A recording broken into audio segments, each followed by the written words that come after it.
Hey everybody, it's Hilary and Christine, and today we're going to talk about walkable neighborhoods because people want a walkable lifestyle, and whether that's literally a coffee shop 2 blocks away or a bike ride away, people want to be more active and they don't want to be in their car. Are you seeing the same thing? Absolutely. This blog post that I've had up for years and years, the top 8 walkable neighborhoods in Raleigh, gets a lot of traffic. So Christine lives in one of these walkable neighborhoods. I own property in one of these walkable neighborhoods.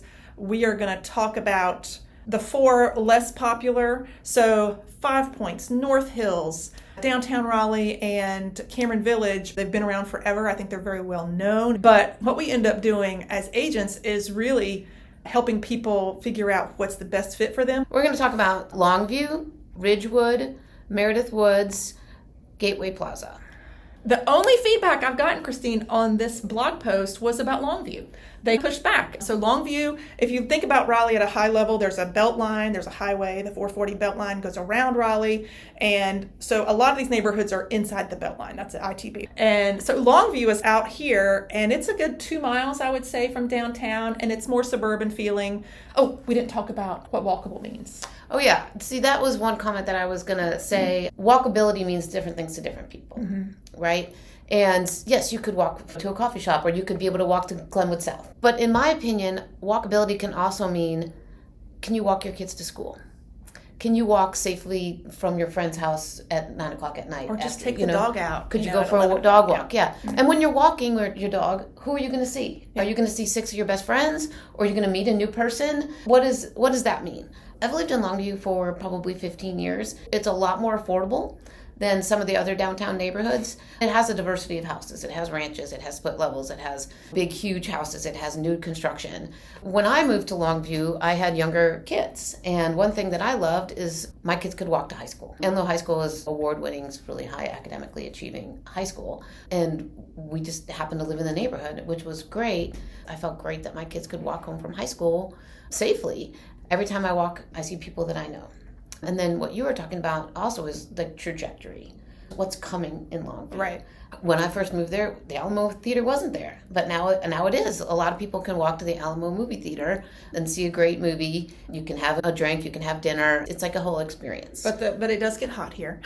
It does get hot here. On a 100-degree day, are you going to walk to the Alamo? But it's also very bikeable too, and I know you're a big cyclist. Yeah, I'm a huge cyclist, always have been. One thing that I love also about Longview is I bike down New Bern Avenue, and I can bike all the way to the art museum. Yeah. I can bike to downtown and have a cocktail with a friend or have lunch. Or when we used to have our office in downtown Raleigh, I would put my computer in my backpack and go to the office. I also do that with coffee shops downtown. Longview also is bordered on the northern end by the Raleigh Greenway. Right. So there's 2 entrances from our neighborhood, but one, you can take a nice, flat, shady ride on the Greenway to the Gateway Plaza. So you could get there without breaking a sweat, even on the hottest days. And I love that because I remember I sold a house one time. The guy ran 10 miles every day, and he ended up buying something right adjacent to Umstead Park because he wanted to be sort of that unencumbered run. Correct. Without crossing streets and stuff. So you can do that on the Greenway. How far does the Greenway go for like a triathlete or somebody who's really training? I want to say endless, but just for me. You can ride to Knightdale, you can ride to Clayton, you can ride a really long way on the Greenway going east, but you can also, people make connections and go up towards Durham. You can go all the way up to Falls Lake, the Falls Dam, you can ride your bike up there.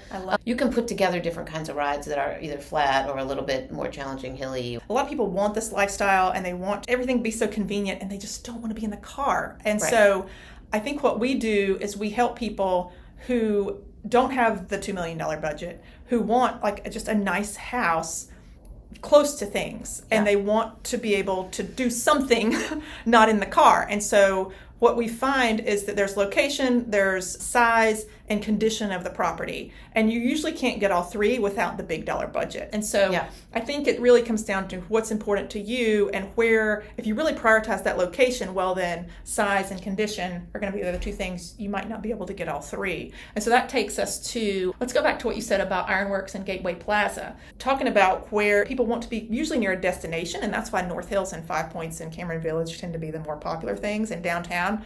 But Gateway Plaza and Ironworks is becoming this new district that looks very industrial, but it's like very accessible from Longview, from the Greenway, Woodcrest, Belvedere Park, And the cool thing I like about that is that you can get downtown without going on Capitol Boulevard. So talk more about biking through neighborhoods and getting to those areas. Yeah, you can take the Greenway to Gateway Plaza very easily, and you've got the Fiction Kitchen and Natural Science and cool places there. You certainly can ride your bike to the Ironworks, or drivability, it's pretty close, or you can take an Uber. But the Ironworks is pretty cool now. They've got the Jaguar, you can play games and stuff. There's a fancy new restaurant, Scott Crawford. Yeah, and there's Pointosaurus, and there's a really cool record store in there that serves beer, so that's fun. And then across the street is the loading dock, Linwood, and then right behind that is that new East End Bistro.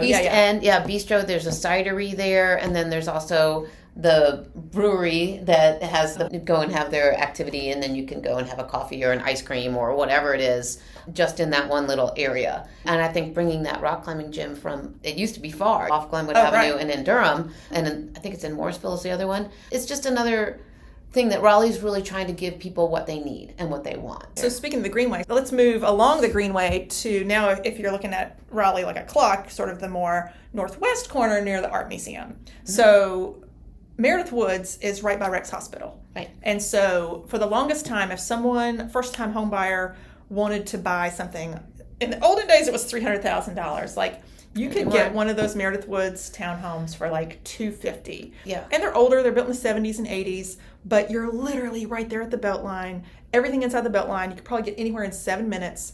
And you could walk down to that Lake Boone Shopping Center, which now has a Chick-fil-A, Starbucks, Shiki Sushi's been there forever. The taco place, there's a hardware store. Like, it's a shopping center, but it's everything. It's got a Food Lion, so it's got the grocery. It's got literally everything you need right down the road. That area has exploded because of the hospital. The single-family homes back there, lots of flips, lots of ranches. They're starting to see some teardowns over there, but still not in Meredith Woods proper. There's been a couple of renovated houses, which is nice to see instead of teardowns, but that's still a more affordable area to get you close to inside the Beltline. Then generally, as you move up Blue Ridge Road towards the Art Museum, and the Art Museum is such a draw. You've got all of the Greenway behind the Art Museum, which kind of takes you back across the Beltline into the Ridge Road area near Whole Foods. Yep. And everything by Whole Foods. So you can have much larger homes if you want walkability. I mean, we're talking 5,000 plus square foot new construction. So if you really need a big house, that's more inside the Beltline. You start to get along Wade Avenue and that Ridge Road area. You can still get to that Lake Boone Shopping Center. From the Greenway goes back through there. You still have connectability, though. You can still walk to school. You've got Lacey and Martin all right there. Yeah. Then there's that Medway Shopping Center has a couple things there too. I think it's, again, Raleigh's starting to be a little bit more connected, especially because the Greenway's been renovated, and I love that, and there's a lot more bike lanes. And we haven't even talked about Uber. Right. Longview's a $6 Uber ride. Like, going to the art museum, all of these things are a lot more connected now that we've become a little bit more technology savvy, and you can rent the bike, you can rent the scooter, you can really reconnect. And another thing you haven't mentioned is the Lenovo Center is doing a whole entertainment district in there in the next couple of years. So that's going to be another big draw. You also want to think about the future. And what are the things that you like to do? Are you a Hurricanes fan? Are you a music fan? Where do you see yourself settling and then having all of those connections being a part of your lifestyle? And so walkability is key, but also just thinking about, what do you like to do on the weekends? Yeah. What do you want to do with your time? Do you want to go to a hockey game? Do you want to go to an NC State game? Do you want to go to see a show? Like, or what's your anchor? What's your thing? Because if you are just coming here from somewhere else, you've got downtown Apex, you've got downtown Cary, you've got Durham and Chapel Hill, and maybe you're even looking at Wake Forest. Like, you're going to get overwhelmed. I think you need to pick some kind of priority, or there's going to be too many matches. If you want any new construction in the suburbs, like, you're going to be lost because it's all going to look the same. Try your best to find an anchor at one of these destinations, whether it's North Hills or ITB or downtown. Figure out what you want your center, where you spend your most time. For some people, that's work, because maybe you have to commute. Maybe you do have to consider that. And let's talk about traffic real quick. Oh, gosh. It's getting a long video, but let's talk about, people talk about downtown traffic.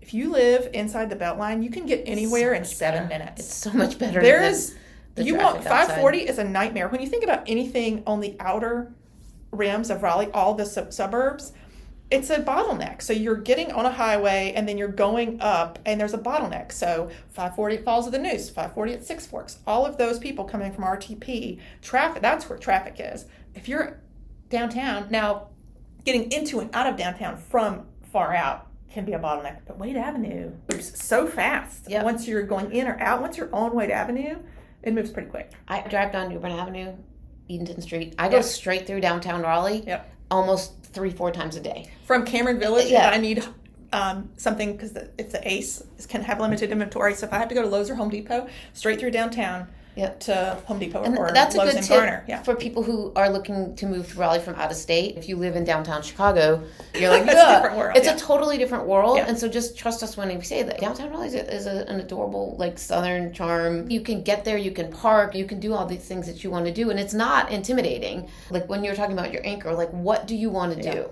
And hire someone that's going to help you figure out how to access the things that you want to do without the stress of either being in the car or being in the car for a really long time. Yeah. What are your options? I think those are really good questions. There's a lot more than just, that was the core of Raleigh. There is Cary, the amazing park in downtown Cary. Amazing. Apex, all of these sort of outlying places, Fuquay, everyone is building up their centers. Downtown Wake Forest, everything is getting more expensive. But just think about those three things: location, condition of the property, and size. I think more people give up on size than anything the closer you are to the core. So those are the three things that you just need to weigh and then talk to your agent. Thank you. You're welcome. It was fun talking to you.